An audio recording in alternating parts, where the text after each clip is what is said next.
Quinn considered this entire charade to be ridiculous. It was quite clear to him that the tablet Jane held already had the information on him from his previous school.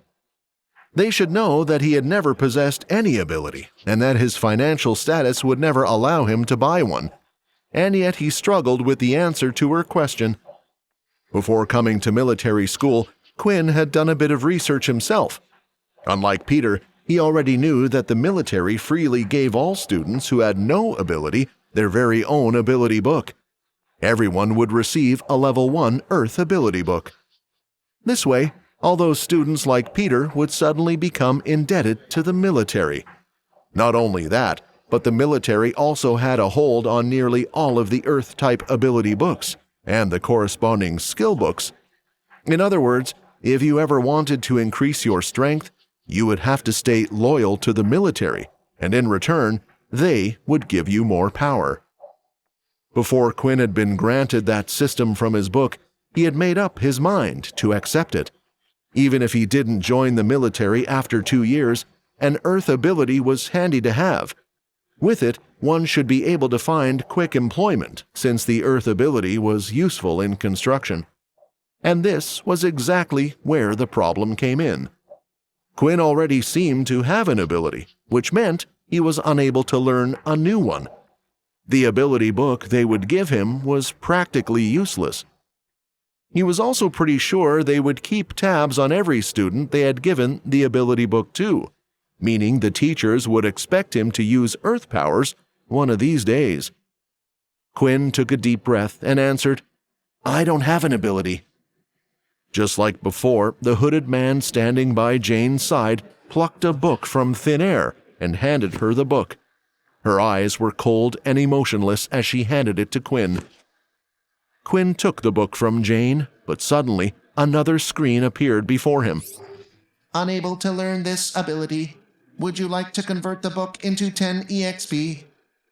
Quinn had somewhat expected the system to display the first message, but the second one truly surprised him.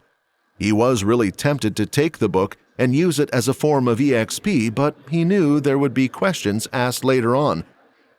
"I'm sorry, but I don't want it," Quinn said, as he handed the book back to Jane. The instructor looked at him with raised eyebrows, the first sign of her being able to actually display any sort of emotion. In her 5 years working as an instructor, this was the first time someone with no ability had rejected the book. "Please give me one moment." Jane walked away from the group of students, who all looked at Quinn as if he was some sort of freak. Once she was far enough away from them, her hand went to her ear to activate the electronic piece inside.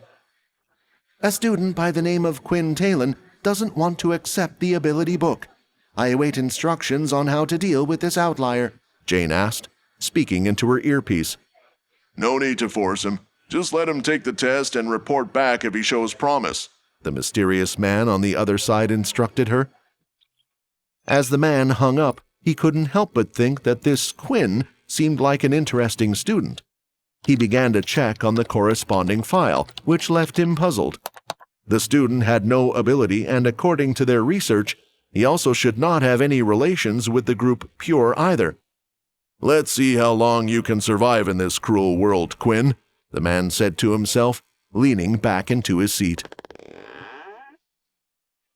Jane adjusted her suit and headed back to the group of students. "Apologies for keeping you all waiting," Jane noted stiffly. Then she turned to Quinn. "Although you don't wish to accept the ability book, you're still required to take the test." He found this to be quite the bizarre request. Was there really a need for him to take the test as someone without an ability? It felt like the only reason they wanted Quinn to continue was to humiliate him for refusing their help. Making him feel small and insignificant might lead to him approaching the military on his own and eventually beg for the ability book they were handing out. "Please follow me."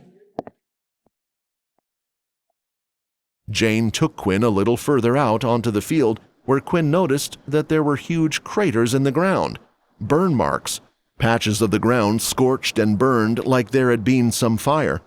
This was all done during the previous testing of contestants. Please proceed to destroy the targets in front of you as quickly as you can, Jane instructed him. The test will begin immediately. As soon as Jane finished talking, 3 targets popped up out of the ground at random locations around the wasteland. They were metal round targets with a red dot in the center.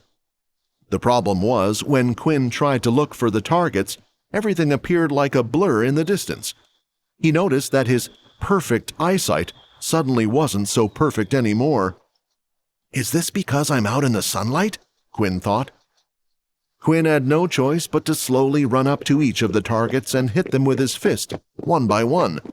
Unsurprisingly, his time ended up being incredibly slow. After this, Jane asked him to complete 2 other tests. The second one was in regards to this strength test. All he needed to do was punch into a huge drum-like machine. Quinn gave it his best shot and hit the drum as hard as he could. The drum vibrated and made a small sound, eventually displaying a digital number in the center. Strength 5, Jane announced, and noted it down on her tablet. For the final test, there was a big circular machine with many holes on its front. It hovered over the ground without touching it. Once the test started, the machine fired holographic spikes at the examinee. All Quinn needed to do was avoid being hit by the spikes for as long as possible. The machine went up in levels and eventually got faster and shot out more spikes. It was a torturous process, and Quinn soon got tired of dodging and was hit. The machine whirred and ceased working. Agility 5, Jane announced this time, and once again noted it down. Quinn had heard the words from Jane's mouth, and it started to make him think if there was some kind of link between the scores she had given him. This test had focused on agility, and he had scored a 5, which was the same as his system. The same was true for the test before, which had revealed his 5 in strength. Quinn sighed internally. If only he could have taken these tests at night, he would have most likely doubled his scores. However, if his ability was indeed one allowing him to evolve, he could always try to take that test again. Quinn Talon, your overall current power level is that of a level 1 ability user, Jane informed him. Quinn clenched his fist and went back to stand with the others. He knew that the days ahead of him as a level 1 user would be harsh, but hopefully that would change in due time. Hi, Quinn here. Wondering what happens next? If you want to jump the queue and unleash all episodes, click on the link here and install the Pocket FM app.